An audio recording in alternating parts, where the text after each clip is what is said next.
बिस्मिल्लाहिर्रहमानिर्रहीम। अस्सलाम वालेकुम। ईद मिलादुन्नबी सल्लल्लाहु अलैहि वसल्लम।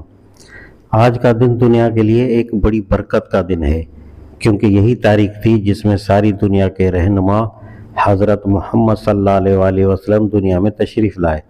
अगरचे शरीयत में हुज़ूर सल्लल्लाहु अलैहि वसल्लम के यौम पैदाइश को ईद करार नहीं दिया गया है और न उसके लिए किसी किस्म के मरासम मुकर्रर किए गए हैं, लेकिन अगर मुसलमान ये समझ कर कि ये खुदा के सबसे बड़े नबी और दुनिया के सबसे बड़े हादी की पैदाइश का दिन है और ये वो दिन है जिसमें इंसान के लिए खुदा की सबसे बड़ी नेमत ज़हूर में आई, उसको ईद की तरह समझें तो कुछ बेजा नहीं है।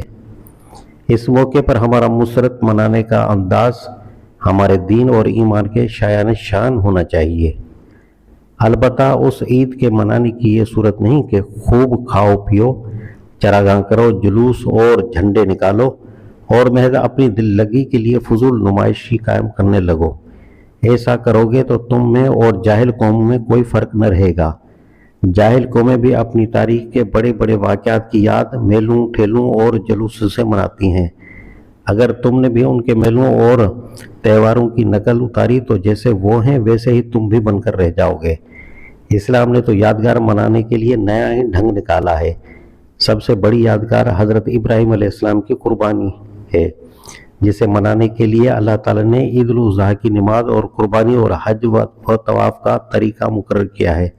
इस पर तुम गौर करो तो अंदाज़ा कर सकते हो कि मुसलमान को अपनी तारीख के सबसे बड़े वाक़यात की याद किस तरह मनानी चाहिए। तुमको सोचना चाहिए कि 12 रबीउल अव्वल की तारीख किस लिहाज से तुम्हारे लिए अहमियत रखती है।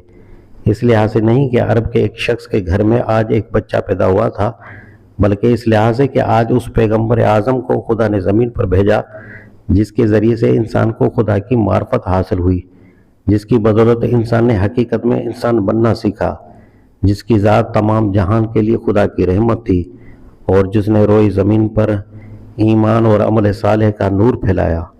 बस जब इस तारीख की अहमियत इस लिहाज से है तो उसकी यादगार भी उसी तरह मनानी चाहिए कि आज के रोज़ हुज़ूर सल्लल्लाहु अलैहि वसल्लम की तालीम ज़्यादा से ज़्यादा फैलाओ, आपके अखलाक और आपकी हिदायत से सबक हासिल करो और कम अज़ कम आपकी तालीम का इतना चर्चा तो करो कि साल भर तक उसका असर बाकी रहे। इस तरह यादगार मनाओगे तो हकीकत में यह साबित होगा कि तुम यौम मिलादुन्नबी को सच्चे दिल से ईद समझते हो, और अगर सिर्फ खा पी कर और दिल लगियां ही करके रह गए तो ये मुसलमानों की सी ईद न होगी बल्कि जाहिलों की सी ईद होगी जिसकी कोई औकत नहीं।